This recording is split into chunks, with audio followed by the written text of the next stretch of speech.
Welcome everybody to another episode of Life.Examined Skype Sessions. Today we're going to talk about a really special topic that Joshua is bringing to the table today. But before that, I just want to mention what Life.Examined is. Life.Examined is an organization that we put together that consists of us as philosophers. And the purpose of Life.Examined is really to try to dig down into what is our philosophical ethos. We could say, in other words, what is the life, the worldview, what is the way we see reality? How are the concepts we're using, the ideas we're using, the language we're using, reflected in how we live? That's what we're trying to dig down into and sort of bring up to the surface and have some interesting reflections on that. That's the purpose of Life.Examined. We usually run events for the public, but right now in COVID-19 time, we can't really do that. So we are instead focusing more on our Skype sessions. And I forgot to introduce myself. My name is Matthew Nowachek, and I am sitting here in Lund, Sweden. Miriam. Thank you. Yeah, I was just going to ask your name there. My name is Miriam van der Valk, and I'm in Gothenburg. And so what we're doing today is we're going to think out loud and dare to go where the thought leads us.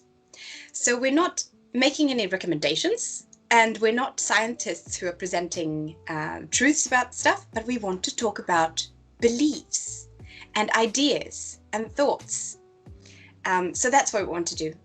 Thinking out loud together. That's our whole mission today. And today, Joshua's super interesting topic is the discourse that we're noticing now around COVID-19 or Corona and facts. What's happening there? So today we want to look into social media, the news, the way we talk about facts. Yeah, absolutely. So I'm Joshua Bronson, obviously also part of Life.Examined, and I'm here in Gothenburg. And so we just think that there's all kinds of dialogue and discourse that's going on around coronavirus or COVID-19. And one of the things that comes up so often is that people refer to a fact of one sort or another, and then they take that to suggest that something should be done of some sort or another. So we're just interested to try to think a little bit right now about what are facts, how can we think about them, and how does that then relate to the situation we're in right now.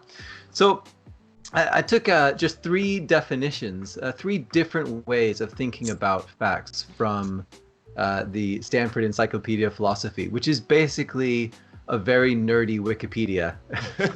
So if you like to just get completely lost in really interesting things, just go to the Stanford Encyclopedia of Philosophy and you'll be stuck there for hours. So here are three different. Yeah, exactly. That's nice, isn't it? Here are three different definitions of facts. And then I've got a couple quotes from some recent interviews in media about COVID-19, and we'll sort of try and see how they might be using the term fact, because it can be thought of in different ways. So the first one is this, and feel free to jump in, Miriam and Matthew, and say whatever you want. So the first one is this: a fact is just a true truth bearer. So that's a little bit technical words there. A truth bearer. I'll try to unpack that a little bit. So a truth bearer is something which makes something true. So a proposition, which is a sentence, can be true or false. And the thing which makes the proposition true or false is the truth bearer. So if I was to say Matthew is 180 centimeters tall, that sentence is made true by Matthew actually being 180 centimeters tall. So in a way, Matthew would be the truth bearer of the proposition. So again, a fact is just a true truth bearer. So you could say that the fact is the thing which makes the sentence true. That's the first thing, the first way of thinking about a fact. Yep. Another one is this: a fact is just an obtaining state of affairs. So for something to obtain is for something to be actualized, and a state of affairs is the way things can be situated in the world. So a fact could just be an obtaining state of affairs. That's the second one. And then the last one. Can I jump in there just real quick? Yeah. Obtaining, that word obtaining. There's a lot of discussion about what obtaining means. Do you have any more insight in how we should understand that word, obtaining? Yeah, it's a good question. I mean, from the way I would read it, just on face value, is that for something to obtain is for it to transpire or to be actualized. So you might have a potential. So for example, I might have a latent gene for a certain kind of cancer, but when it becomes actualized, it takes on a certain state in the world. Yeah, so it obtains. Yeah. It stands or something like that. I mean, if we want to use the language of standing. Yeah, standing. Standing is a slightly different term maybe, but obtain. What would you say, Miriam? If you were going to say something obtains? Maybe a little bit like acquired, like an acquired taste, so that like what that emerges if you open the gates or something like that. You know, like metaphorically speaking. Sure. So before it happens, it's potential. Yeah, it's funny that you say that. Yeah, because I have when I was thinking about this topic before, I was like, it's all Schrodinger's cat scenario. Everything is like it's either or and both all the time, like with all these things. As I was going through everything in my head, so it's a little sorry. Yeah. For this discussion, though, are we more or less going to define it in terms of like actualization then? Yeah. Well, that's interesting, right? So, I mean, the definition just says a fact is only an obtaining state of affairs or an actualized state of affairs. I think that's probably pretty close to the same. Yep. Sorry, I didn't mean to hijack your No, that's good. Here. I mean, we'll get into what's interesting about this when it comes to the way we talk about something like COVID-19 and how we relate, how we bring in facts in our discourse. Yeah. So then the last one is this: a fact is just a sui generis type of entity in which objects exemplify properties or stand in relations. Wow. This was a little more complicated. All right, unpack that one for us there. So the idea with this one is that a fact is in a way a thing itself. So it's a type of entity. It's a thing. It's a kind of object that is a relationship between which objects exemplify properties or stand in relation. So it's a type of entity that objects can stand in relation with other things in. That's a very awkward sentence right there. I have an so I'm thinking about an example, like I don't know if it fits really. We'll have to think about it. But like the Eiffel Tower, for instance, the Eiffel Tower is the structure in Paris. Yeah. And it's a fact that the Eiffel Tower is a structure in Paris. Yeah. And while we can move the Eiffel Tower and put it in Berlin, we can't move the fact right now. Like as long as it's in relation to where the Eiffel Tower is. So in that way, the fact that the Eiffel Tower is in Paris is an entity by itself. And it relates to reality. Like it's something called something like the correspondence theory of truth, where the map corresponds with the terrain. You know, so the fact that the Eiffel Tower is in Paris corresponds to the Eiffel Tower being in Paris. So that is what makes this fact true. So that seems like the first definition, yeah. Okay. A fact is just a true truth bearer. So if you're going to say the Eiffel Tower is in Paris, there's a sentence, and if we were going to say what makes that sentence true, the fact that the Eiffel Tower is in Paris makes the sentence true. So that's maybe the first definition is more of a semantic approach to what a fact is. This third one, semantic, dealing with language. The third one is maybe more of an ontological or metaphysical, dealing with right. the nature of being itself. Right. Or we're talking about a fact as some entity. Yes. And that's a pretty strong claim, because now you're talking about it has some sort of reality apart from just linguistic puffs of air. Yeah. So it's a strong claim. So one interesting, you're right. So I think that's right. The third one would be something which is more ontological as opposed to being semantic like the first one. And so this is what really interesting. So we can think of it this way. Is it the case that these are three competing definitions over what a fact is? Or are they three different kinds of things which we refer to when we refer to facts? So sometimes when we're talking about facts, we're talking about facts in the way that Miriam just mentioned. I mean, it's a fact that the Eiffel Tower is in Paris. That makes perfect sense to us. Right. And maybe my hypothesis here, I mean, we just started this, but I'm going to throw this hypothesis out here, is that most of the way we use facts in general discourse probably falls under number 2. I'm guessing we think about facts, we're highly influenced by, say, history. We think about historical facts, right? Something has been actualized, something has obtained, and that's perhaps the way most of us think about facts, sort of default. I think oftentimes that's right. But so let's throw in a quote here from because this will get us going, right? Let's throw in a quote here from an interview just recently, a CNN interview with somebody named Doris Goodwin, and this was about some comments that Trump made in his what do you call it, the town hall when he was in front of the Lincoln Memorial.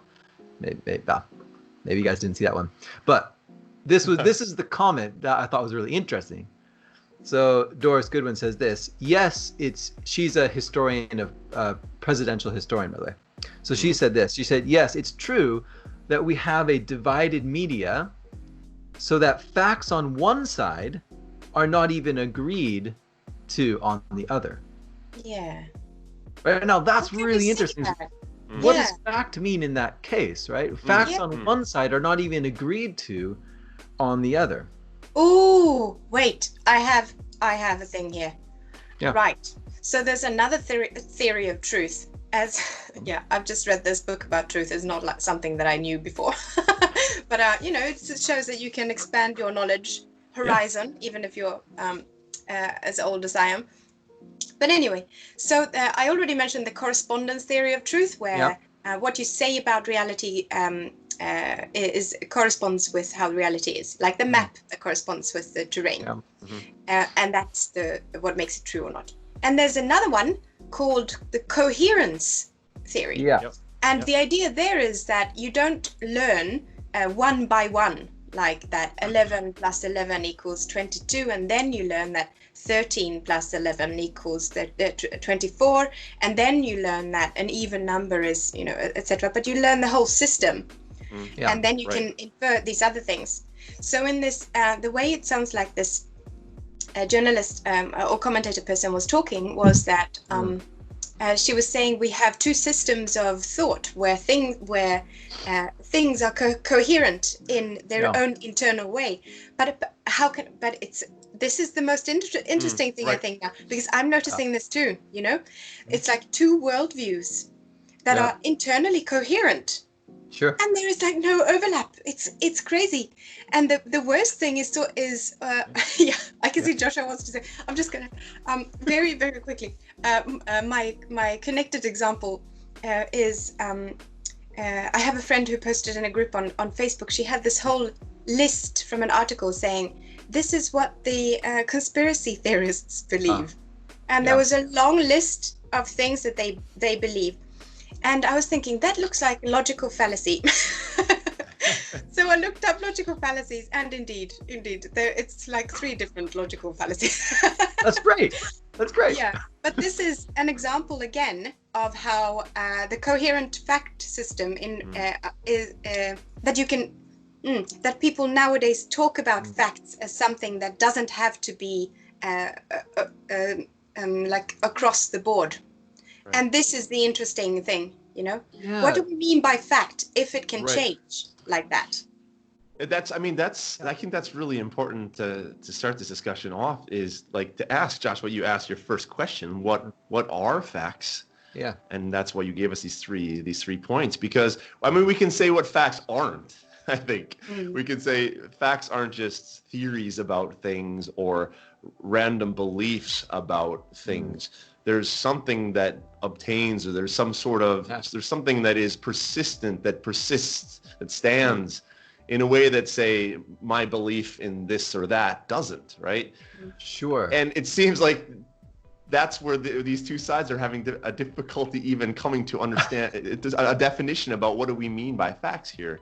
Because one side, we're talking about facts in the sense of they're just speaking about different ideological beliefs. But that's not a fact. But this is a fact because we're basing it on this. But then the question is, well, based on what, and how does that influence how we understand facts? And the question then of objectivity comes in here.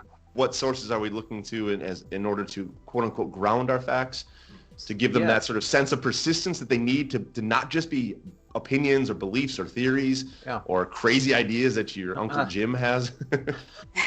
Hey, Uncle Jim, he's got some good ideas. He does have some good ideas, but not all of them. Well, yeah. But so that's really interesting, right? So the quote again is this: yes, it's true that we have a divided media. So she's talking about the media, just so that facts on one side of the media are not even agreed on the other side. So it could be read in a number of different ways, right? Depending upon which definition of fact you put in there. It could be that the way in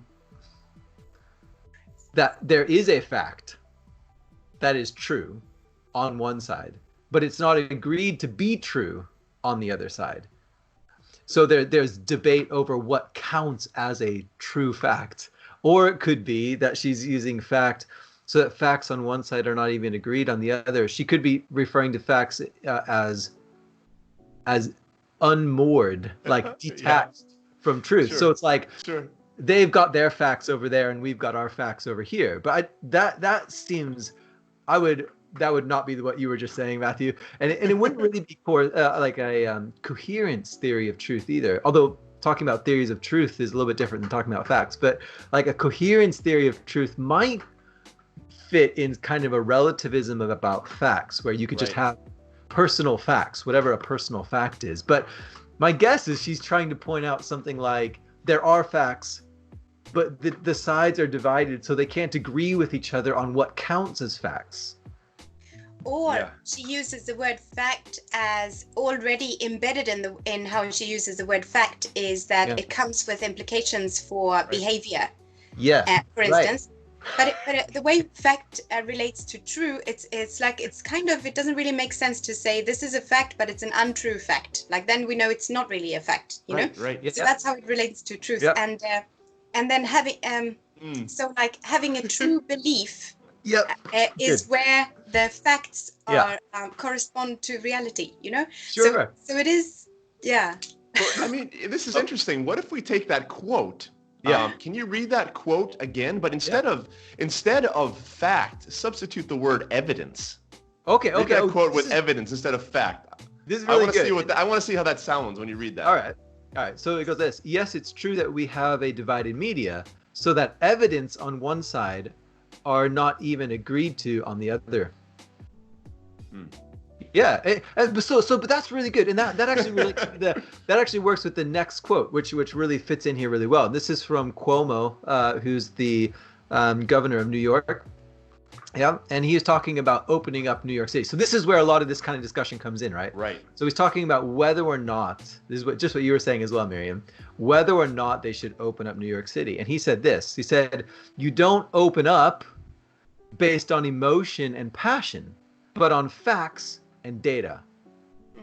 And then he says, just give people the facts and they will do the right thing. So those two different quotes, right? But very interesting quotes, right? Like the first one is, and they weren't back to back, but the first one was this: you don't open up based on emotion and passion, but on facts and data. So that works for evidence maybe, but facts seem stronger, right? Because evidence, if I say I have evidence that, go back to the first example, I have evidence that Matthew is 180 centimeters tall. What's my evidence? I saw him at a distance next to something that I think is roughly 180 centimeters, and so I think he's roughly. I mean, it's not a fact, right? But I have evidence for my belief that he's 180 centimeters. But if I said it's a fact that Matthew is 180 centimeters, I'm saying something much stronger than just that I have evidence. Right.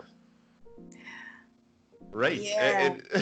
And that seems to be the problem with then the divided media that from the first quote there, that if we're talking about evidence, that leaves us open to a possibility of meeting and dialogue in a way that facts seems to be setting up an exclusionary system where either you have it or you don't. And if you're over there and you don't have it, you're outside of the realm of truth. And that leads to something of a stalemate then in the discussion.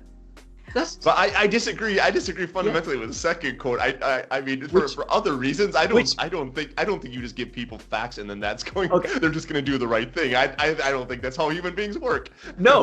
But that's such a common statement, right? I mean, I've heard that so many times.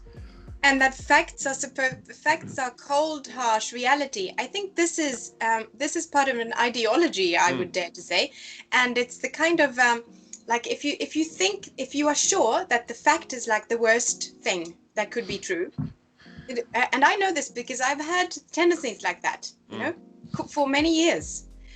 When I was sort of looking for who I am as a person and who am I really and stuff when I was in my 20s, or you know, for 15 years or 20 or something, I would always opt for the least agreeable version of the truth, you know, thinking that this must be the case. Otherwise, I'm just sort of making myself shine in a positive light.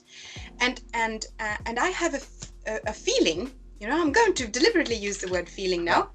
I have a feeling, and when I say feeling, it's like an internal resonance with this idea that if you try to find out how the world works and find the true facts, the true facts about Corona and COVID, and you go to websites like the true facts about Corona or checking all the facts about Corona and stuff like that, then I think that this is it's starting to sound like a belief system. It's starting to sound like an ideology. Right. And yes, if I just continue for 2 more sentences, I think that once again from this truth book that is influencing me so much. It's only 142 pages, and I'm like talking about it all the time these days. But in this book, what Simon Blackburn, the writer, says is that we should. The quote is something like this: "We should not so much look for the answer to the question, what is an aesthetic fact?" So let's change that to Corona. What is a good, solid Corona fact? Instead, we should ask, what is a good, solid Corona truth-finding method? And the method is what we look for. And the facts, he says, we will invite them to the party afterwards. And the way I feel is that we have these facts that have backup in, you know, the way I want to go, like in a roundabout way here now, is that the way we use facts seems to be that there are too many facts, and there are internally incoherent facts, and they are thrown out, and they have these reference. Do you have the research to prove that this is a fact really? And then you have this one person who says something, who is a doctor, and then somebody says no, but that's fake, she's wrong. And then you have another person who says so we have this this idea now since like 2016 when the term fake news was coined. I think it's only 4 years ago. But now we have this we almost have to believe that even the claim and then the refutation of the claim, these are both fake news, and we have to find the method, to discern. We have to use our own discernment. This is fascinating because maybe I'm thinking that maybe what we're talking when we talk about fact is most people, what they mean by that is there's some sort of true state of affairs. And what you're pointing to, Miriam, I think is really fascinating because counter to us thinking that perhaps we live in such a relativistic time. We actually live in an incredibly unrelativistic time, because what we're talking about is the clash of different truths. We're saying A and not A. And we're trying to figure out how we can make this work without a contradiction, because it seems strange or contradictory to talk about a false fact. Yeah. That doesn't seem to make sense. And then we've heard the term alternative facts. Yeah. That's also like a really strange, nonsensical, contradictory term. There's other terms, counterfactuals, that could be interesting, right? Possible worlds, and that's a whole nother discussion, which is really interesting. But it seems like what we were actually talking about here is well, this is a state of affairs that is true. So, well, I mean, because that fits with the second definition. A fact is just an obtained state of affairs. Mm-hmm. I mean, it is really like none of these. A fact is just a true truth bearer, an obtaining state of affairs, or an entity that objects can exemplify properties. So this sort of more ontological definition. I mean, none of these work with something like alternative facts. That's a very I would think it's a nonsensical term, right? It's a term that doesn't mean anything. It's like saying it's a true non-truth. Alternative fact. I mean, but unless what you mean is a different way of understanding the way that facts hold together, something like that, right? But that's interpretation and belief system. That's not fact. It's the dude from The Big Lebowski who's like, it's just your opinion, dude. Like, that's your opinion, dude. That's essentially what we're saying. Facts are not. We've disconnected facts in the discourse from certain people. When we talk about false facts or alternative facts, what we've done is disconnect facts from the truth value of them, and we've turned them facts into opinions and power structures. So when Michel Foucault talks about power knowledge, that's all that facts and truth has become, is just a clash of different power structures and ideologies. And in that sense, maybe the leadership of certain groups and countries are rather relativistic. But the people who are fighting the battles on the ground, who are saying that your facts are not real, they're alternative, they're false. What they mean is you're not being true, and we have truth over here. So we have truth over here. That's an interesting, remarkable claim. Yeah. You know. Well, I mean, so it's interesting though, right? Because like if you look at this, so the first quote from Cuomo, from the governor of New York, who said, "You don't open up based on emotion and passion, but on facts and data." So you would think most people would agree, but they might disagree about what counts as facts or data or relevant facts and data. But you would want to say something like, well, of course, you don't want to make a large decision that affects many people based, he doesn't flesh this out, right? But based purely on emotion. No. But when he says purely on emotion, what he probably means is, disconnected from your mind. And if you have like a vague stomach ache, it's like it's not a time to make big decisions and things like that. Yeah, but he didn't say purely, right? So, but he said, don't make it, he said, you don't open up based on emotion and passion, but on facts and data. And so I'm interpreting that as, you don't open up based purely on emotion. Of course not. But of course, if you're going to make a decision to open up, you also include your emotions in your decisions, of course, right? Yeah. So emotions are still a part of it, but you want to make that decision based on facts and data. And that's really interesting that he puts those as synonymous, as if data is the same thing as a fact. It's not. Right. I mean, any of these definitions of facts, they relate to something which is obtaining or makes something true, or a truth bearer, or something like that, right? Whereas data is a step removed from that, right? You might have a data set of something, but that data is not the thing itself. It's a recording of sensors that get something from the environment or something like that, right? But data itself is not the same thing as a fact. But I think oftentimes we conflate those two as if data and facts are the same, right? And they're not. For example, a good example. You're right. You might say, based on the data, we're going evidence-based policy, right? We're going to change the way our school system works, because the data shows that if students don't have a set desk, then they learn better. And then you find out that what that data comes from is that there was one classroom where there was one study, and they looked at these kids, and they ended up acting better, and they assumed that was related to something about the desks, right? And then they take that as being the data, which says that we should get rid of desks. And learning better is yes. something that we need to talk a bit more about. What does that mean? I mean, it's yeah. This is really good, Josh. You're pointing out something really, really essential. Then when we try to answer this question, what is a fact, or how do we know that a fact is in fact a fact? Gosh, I'm even confusing it. When we try to answer the question, what is a fact, or how can we consider something a fact? We have to be able to ask the question at the same time, what is the process involved in determining that to be a fact? And if that process is questionable in any way, then we should be able to question the validity of calling that entity or that statement a fact. Now, I can give you an example of this. I could say it is a fact that Swedes do not like marzipan, and I could say that. That's a fact. Oh wait, I'm not Swedish. Okay. and then I'd say yep, and I'll go publish that on Facebook. And here's the fact. This is what I'm living after. I'm going to take a stand for it. I'm going to go out and protest on the street. No more marzipan in Sweden. Swedes don't like it. And then you guys come to me and say, well, what is that fact based upon? And I say, well, on data. On evidence. Data, yeah. Okay, yeah. Good. Well, hopefully you push me even more, right? You say, well, what evidence do you have? And I say, well, I asked my wife, do you like marzipan? She said no. And my wife's Swede.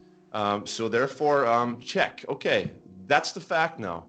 But somewhere you should be able to say, that process is not a reliable process to get to that conclusion that this is a fact.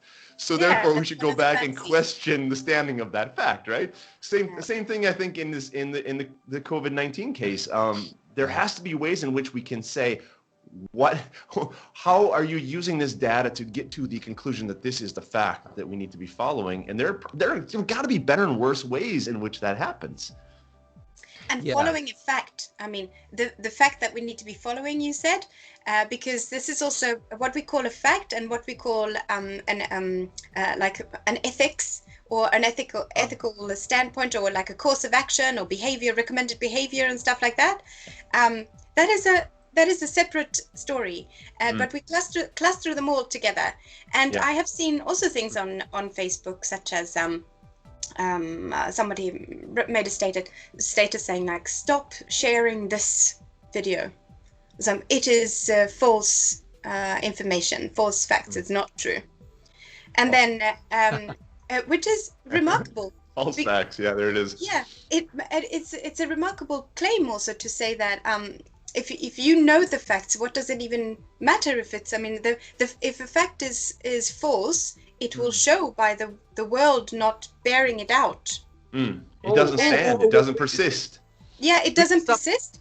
So we can stop here there, because that was a really good point, because you restated the first definition. A fact is just a true truth bearer. Because, but I think you used the word fact there in the wrong place, right? Because how'd you say it? If a fact is not true, then how'd you say it? Then the world won't bear it out? It doesn't, yeah, exactly, won't bear it out. Of course, we will have like people trying to support this fact, but eventually it will sort of, what was another quote from the book?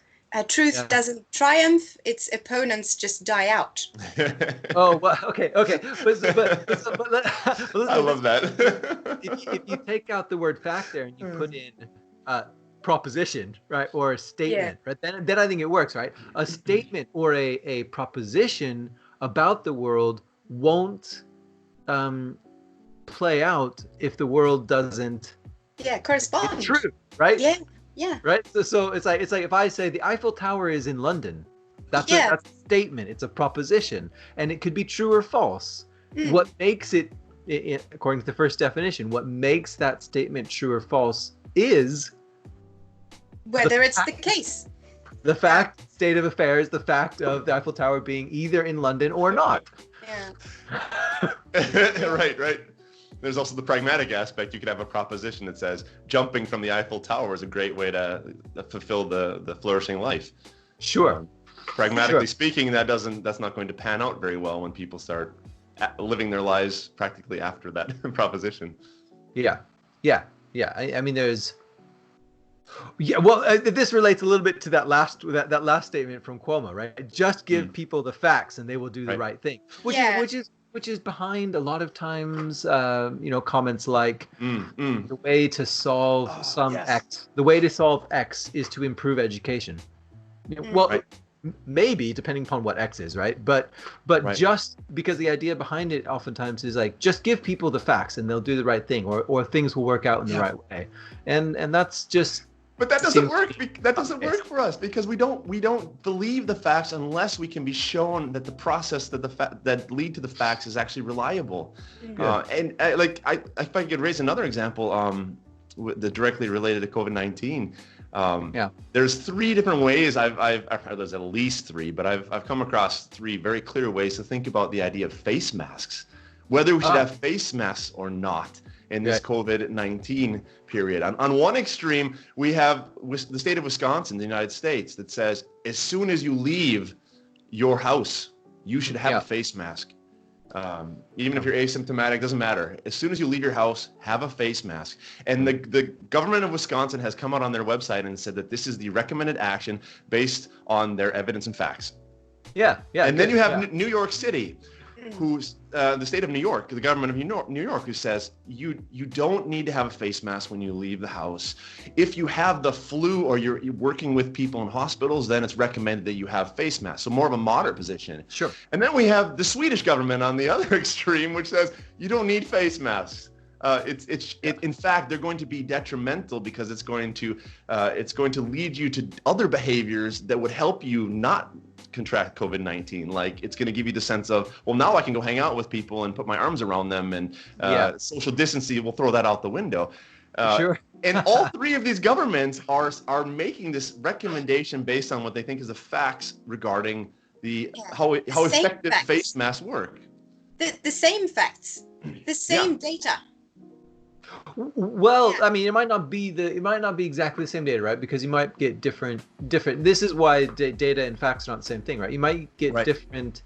You have different processes of developing data. You have different data sets. You have different amounts of information coming in. So it might not be the same. It might not be the same. It could be the same, and you could still have a disagreement about what the data means.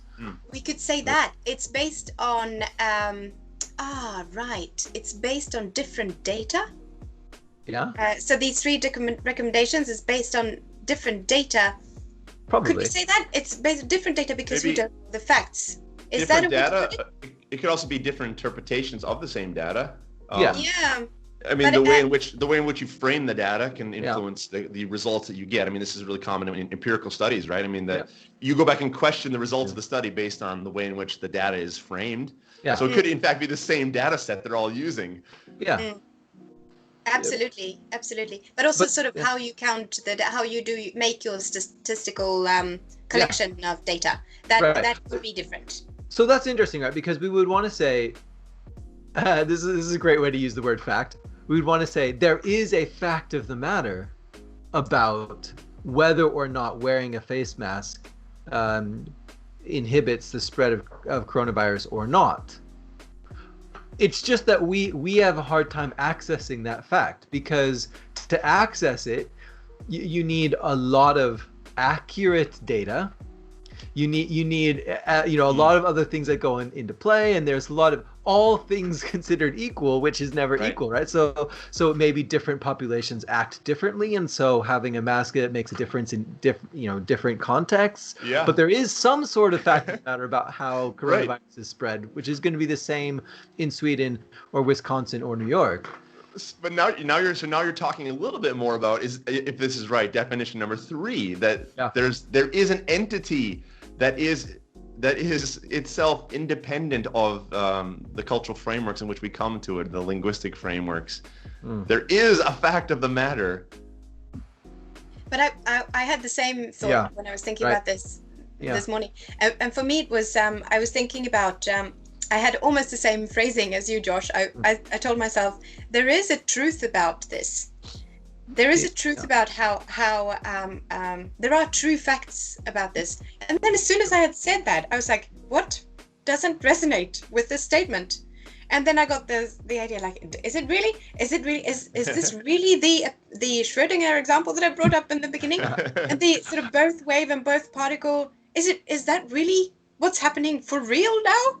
You know, that we are actually looking at a wave particle depending on your point of view. Oh. I mean, that would be so fabulous from a philosophical standpoint. but quite hard. It demands so much from people to make their own discernment, to take responsibility for their own discernment and their own ethics afterwards. I think this is an important part. So I guess the question, can I throw this back to you, Miriam, then, and Josh? This question seems there's two different ways we're talking about this, the way in which this dynamic is playing out.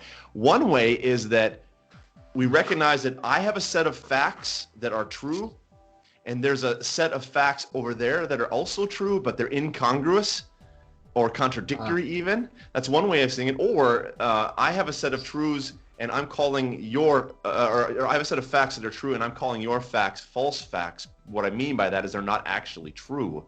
Right. I'm actually saying they're beliefs or they're false ideas or misled or influenced ideas about something or another. So it's, I guess there's two different ways of thinking about that. Are we talking about incongruous truths or are we talking about truth and belief or mistaken belief? Good. I'll just, when you were talking, I suddenly had the thought that because I said earlier that if you that it's starting to look like ideology when you are preferring a certain response, you know, and there's probably a lot of truth to that statement, you know, that it's influenced by ideology. Absolutely. This is not in any way like controversial, that statement. But the thing is, it's not like I'm saying you should not have ideology, or ideology is like it's not compatible with cold, hard, harsh reality, truth and stuff like that. I'm rather saying that when we are formulating our own methods and when we're looking through our own methods for finding the truth about something, myself, the corona situation, whatever, we should know what our lodestar is. And I'm saying, and I've been thinking a lot about this, like what my lodestar is, what is that I want to, and I was thinking when I took my walk yesterday and I thought, like trying out different thoughts in my head as you do. So I'm like, it's peace and love and love. And then I'm like, but it's clarity. Clarity is my number one lodestar, but it's like a little very shiny star, and behind it is a very huge love star. It's like a cluster of stars. That's my lodestar. Cluster. Yeah. That's good. Yeah, and other lodestars are like, well, it's clarity and love and things like that. But it's my lodestar is not finding the truth about corona. That cannot be a lodestar. That is the lodestar must be something that is an umbrella principle applicable to other areas where you're looking for the truth. And I think that when we start articulating what our lodestar is, we can get like a huge step forward also in our communication with people who have other facts. You know, I don't really believe. The other factor, that was quote marks statement. But this can be, if we can start there, if we can talk about our lodestar and our method, and then we don't have to throw these facts, so-called facts at each other and get really angry and tell each other to stop sharing certain facts because they are wrong. It's like the arrogance is just like out of the roof, you know, when you are making these claims about other people's ability to make discernments, you know, and I totally agree with you in many ways. Of course, there are some times when we want somebody to, or rather, there are many situations, right, where I trust that somebody has a much better understanding of what the facts are than I do. For example, anytime it's something about, you know, medical things, right? You don't want to go into a surgery. surgery, right? You don't want to go into a doctor who looks at your broken leg and says something like, "What do you think you should do?" Something like that, right? Yeah. You want them to suggest. You want them to say, like, Right. you know how legs heal, right? Yeah. There are, or something like that, right? You want them to have done their work properly. You want to trust that they have a good process on how they're coming to their assessments and conclusions. Yeah, and that's different than saying that, it's different. Yeah, exactly. Yeah. It's super interesting, especially when it comes to healing. I just have to say this because we also want our doctors to update their their methods for healing. When new information comes in, like there's this doctor called what was it now? Lisa Rankin. And she wrote a book that a friend recommended, so I read it, and I thought it was great. And she wanted all her patients to write down and have a discussion about, maybe not write down, maybe it was for the reader to write down for themselves, but to write down and have a discussion about how you feel about your own healing process and what you think it's possible for you to achieve. Sure. Like, will you be able to run again? And what. And things like that, and to have this what used to be only a few years ago, it was so mocked, this idea that our feelings and beliefs about ourselves and our place in the world can affect anything at all. It was like this separate entity that lived its own life, and then but it seems like it has a bearing on how well you are. But now that's really interesting, because it sounds like what you were pointing to is something, if I can rephrase it, something like this, that holism in medicine, that is paying attention to the entire person, not just the broken leg, but in terms of how they're feeling and what they're thinking about and so on, that holism, taking the person as a whole, affects their healing. So and what's interesting about that is that it's a way of saying, if we want to bring back in facts, it's a way of saying that there are more facts that need to be brought into the consideration of how people behave and how their bodies heal, and that leaving out facts about how they think and the way they're feeling is a mistake in doing the process of medicine. And but what it's not saying, what's interesting about it, is that what it's not saying is, it's not saying that there aren't facts, and so whatever somebody feels will change the world, because it's not disconnecting them. Rather, it's saying that they're connected. So it's saying that there's a fact about what kind of things we are, the way we are in the world, and how this relates to our body, our biological processes, and so on. Yeah. I think my original point when I started responding to what you were saying was that we want doctors who have taken more data. Sure. Data all the time. There's always more data, always more. So say no, not that data. I'm not taking that. And we want them to continually educate themselves. So we don't want a doctor who does the same thing that they did in 1960. No, that's right. Yeah, that's good. I mean, we want that for most people, right? I mean, we should be, and this relates to humility. There's so many. Absolutely, humility. Yep. We're touching into so many issues, but I think we need to start to try and tie this off. I think one way. We could try and because we normally do it, we try to sort of summarize up what each of us thinks, and I guess maybe I would want to say something like this, that the way that there is a way that people use the term fact to avoid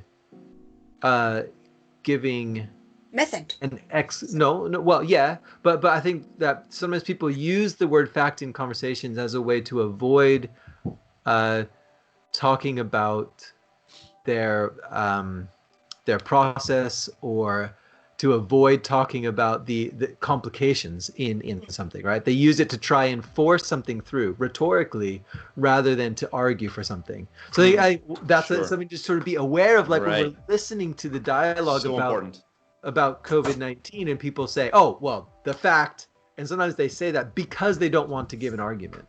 Right. Yeah, it's some sort of appeal to authority. Yeah, some sort of appeal to authority, which is appropriate if there is a fact. but it's a way of short-circuiting, right? It's a way of short-circuiting actually discussing how that fact comes up. And if you're going to go into that discussion, then there needs to be a certain humility, there needs to be a certain understanding, there needs to be all these other things that come into play. Oh, that was my last comment. If I can, I'll piggyback on that, Josh, and then connect to something that you said, Miriam, earlier that got me really thinking. I was scribbling down a bunch of notes here. But the question of then, I'm interested in this last question. I'll leave this as my last thought. How do we relate to this issue of facts when there seems to be different facts flying around and people are worried about this and with respect to COVID-19, the coronavirus? Yeah. And I immediately thought of skepticism. Oh, okay. And there are three different kinds of skepticism I'm thinking about here. The first kind of skepticism is the kind of skepticism I think that many people fall into is we see these different statements of fact. We don't know what to do, so we fall into sort of despair. We suspend judgment and say, oh, I don't know, and we fall into despair. There's a second kind of skepticism, which is the more ancient kind of skepticism. Sextus Empiricus talked about this, is that you see there are different quote-unquote truths or facts, and you see that there's a conflict here. You suspend judgment, and the purpose of that is to give you tranquility or to help you live the flourishing life. Sure. That's a second type of skepticism. I think that's less common in our society. I think the first common type is more common. But then there's a third type, and this is where I want to try and connect this back to what we're doing today. And that's the idea of skepticism, if we connect it to the Greek word skepsis, examination. There's a way in which skepticism as a method, now connecting back to what you said, Miriam, a method of not simply accepting things on face value, but asking questions and examining them with the hope then of revealing something interesting and important that we can then build upon and continue the examination process and in search of truth. And that's, I think, exactly what we're trying to do here. And I think that's what we need to encourage in this discussion of COVID-19 and facts that are being thrown around all over in social media, that let's encourage this third kind of skepticism where we examine together and we try then to dig down and to move forward together. Yeah. Like, for example, Life.Examined. Yeah. So I'll leave it. That'll be my last thought there. Yeah. I mean, examine life with us, please. We really want you to. It would be lovely. So my very last things would be, connected to what Josh said. I started thinking about this. My friends in journalism, they were always taught to show, not tell, and this is also a way of saying show the method, show your method, and show also how you made your interpretation. You know, because I think this interpretation it's impossible to understate how important this is. The interpretation and the ethical part of facts. We never have just facts, especially not now. You know.